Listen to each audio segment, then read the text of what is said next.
નમસ્કાર વિદ્યાર્થી મિત્રો, આજે આપણે ધોરણ 5 ગુજરાતી વિષયમાં કાવ્ય 8 ચરણોમાં નો અભ્યાસ કરીશું. વિદ્યાર્થી મિત્રો, આજે આપણે આ કાવ્યની સમજૂતી મેળવીશું. આ કાવ્યના કવિ શ્રી યોસેફ મેકવાન છે. કવિનો પરિચય આપણે મેળવી લઈએ. સૌપ્રથમ આ કાવ્યની રચના શ્રી યોસેફ મેકવાને કરી છે.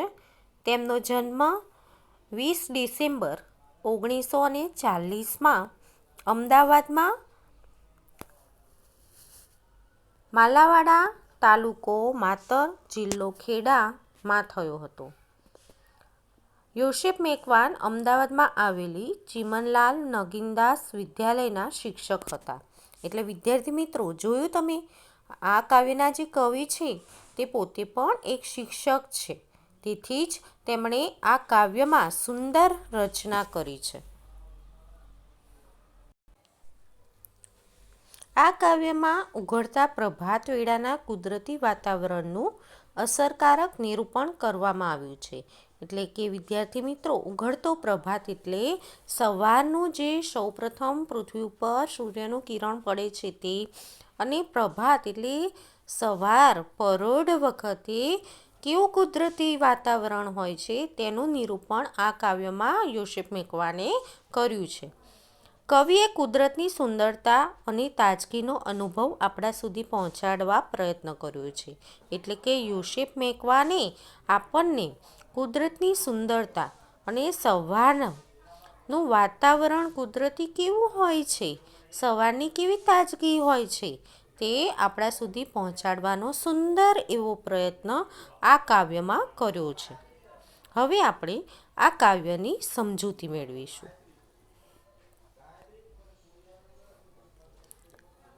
ઓઘમણે આભમાં રેલાયા રંગ, ચરણોમાં ચાલવાનો ઉછળે ઉમંગ. ઓઘમણે એટલે ઉગતી દિશામાં, સૂરજ જે દિશામાં ઉગે છે તે દિશામાં, એટલે કે પૂર્વ દિશામાં. એટલે પૂર્વ દિશામાં આભમાં એટલે આકાશમાં સૂર્યના સોનેરી કિરણોનો રંગ ફેલાઈ રહ્યો છે, એટલે કે રેલાઈ રહ્યો છે.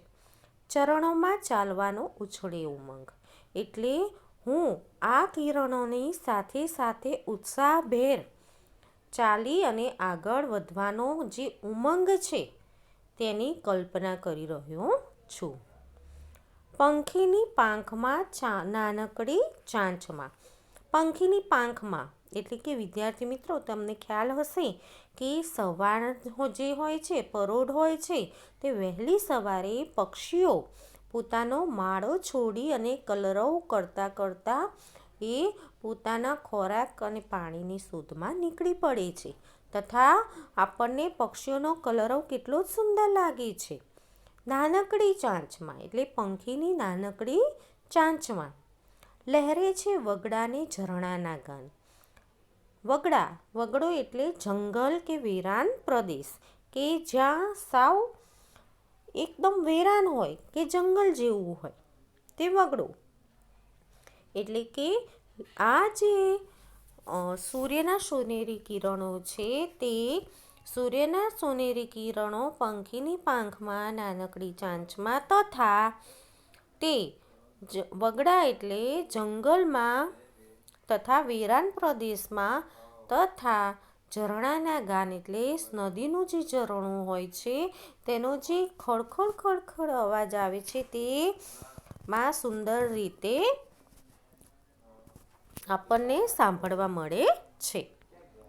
ચોપાસે પહાડ નદી ઉગડે મેદાન. ચોપાસે એટલે ચારે બાજુ, એટલે ચારે બાજુ પહાડો નદી ઉપર ઉગડે મેદાન. ઉગડે મેદાન એટલે મેદાન ખુલ્લું થાય છે. સવારનું જે વાતાવરણ હોય છે, ઘણી વખત આપણને શિયાળામાં તમને ખ્યાલ હોય કે સવારે એકદમ ધુમ્મસભર્યું વાતાવરણ હોય છે, પરંતુ જ્યારે સૂર્યનો પ્રકાશ પડે છે, સૂર્યના કિરણો જ્યારે પૃથ્વી ઉપર રેલાઈ જાય છે ત્યારે તે મેદાન ઉગડે છે, એટલે આપણને સ્પષ્ટ ખુલ્લું જોવા મળે છે. કલ્પનાને દોર સરી જાઉં એની સંગ, ચરણોમાં ચાલવાનો ઉછળે ઉમંગ. કલ્પના એટલે વિચારો, સપના. એટલે સપના વિચારોનો દોર સરી જાઓ કે આ જ કુદરતી વાતાવરણ છે તે કેટલું સરસ છે એવું વિચારતો હું આગળ વધતો જ જાઉં છું. દૂર અને પાસમાં લીલેરા ઘાસમાં. દૂર અને પાસમાં એટલે દૂર અને નજીક. લીલેરા ઘાસમાં એટલે દૂર અને નજીક જે લીલું ઘાસ રહેલું છે તેમાં ધરતીની મહેક પીતો વાયુ ચકચૂર. ધરતીને જે સુગંધ આવે છે, ધરતીની જે આપણને સુગંધ આવે છે તે સુગંધથી પવન મસ્તી ભર્યો લાગે છે તેવું આપણને જોવા મળે છે. ઝાકળના ઝીણેણા કિરણોના સૂર એટલે સવારના વહેલી પરોઢમાં આપણને જોવા મળે છે કે વિદ્યાર્થી મિત્રો, જો સવારે આપણે વહેલા ઉઠીએ તો જે વૃક્ષો હોય છે કે જે ઘાસ હોય છે તે ઘાસ ઉપર ધુમ્મસ અને ઝાકળના નાના નાના બિંદુઓ જોવા મળે છે. તે ખરેખર અદ્ભુત લાગે છે અને જ્યારે પણ સૂર્યનું પહેલું કિરણ તેના ઉપર પડે છે ત્યારે તે એકદમ ચમકતું હોય તેવું આપણને જોવા મળે છે. એટલે ઝાકળના ઝીણેણા કિરણોના સૂર એટલે તે ઝાકળમાં સૂર્યનો જ્યારે કિરણ પ્રવેશ કરે છે ત્યારે તે સાવ બારીક તદ્દન ઝીણા સૂર જેવું લાગે છે. મન એમાં આડો તે મારી છલંગ એટલે મારું જે મન છે તે આ બધું જ જોઈ મને ખુલ્લું મેદાન, કિરણ, સૂર્યના જે કિરણો છે તે સૂર્યના કિરણોના જે લીલા ઘાસ ઉપર પડે છે અને જે ઝાકળ એકદમ ચમકી ઉઠે છે ત્યારે મને એવું થાય છે કે આ ખુલ્લા મેદાનમાં લીલા ઘાસમાં હું આડોટવા માંડું, હું છલાંગ મારું એટલે હું કૂદકો મારું ત્યારે મને એવું લાગે છે. ચરણોમાં ચાલવાનો ઉછળે ઉમંગ એટલે પંખીની પાંખમાં, નાનકડી ચાંચમાં, વગડા અને ઝરણાના ગાનમાં તથા ધરતીની સુગંધમાં, ઝાકળના ઝીણા બિંદુમાં આ બધું જોઈ અને મને એવું થાય છે કે કૂદકો મારી અને આડોટવા માંડું અને ચરણોમાં ચાલવાનું ઉછળે ઉમંગ એટલે આ બધી કલ્પના કરતાં કરતાં એક અદ્ભુત રીતે હું આગળ વધતો જ જાઉં છું. હવે આપણે આ પાઠના શબ્દ સમજૂતી જોઈશું. શબ્દ સમજૂતી. ઉગમણે સૂરજની ઉગવાની દિશામાં, આભમાં એટલે કે આકાશમાં, ગગનમાં, ઉમંગ ઉત્સાહ, હોંશ, આનંદ. વગડાના એટલે જંગલ કે જ્યાં વેરાન પ્રદેશ હોય છે ત્યાં. ચોપાસે એટલે ચારે બાજુ. ઉગડે મેદાન એટલે મેદાન ખુલ્લું થાય છે.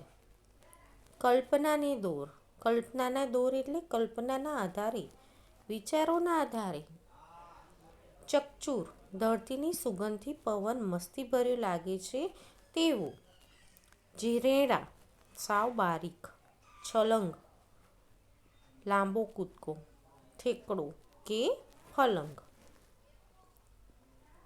કેમ વિદ્યાર્થી મિત્રો, આ પાઠનો અભ્યાસ કરી અને મજા આવી ને તમને?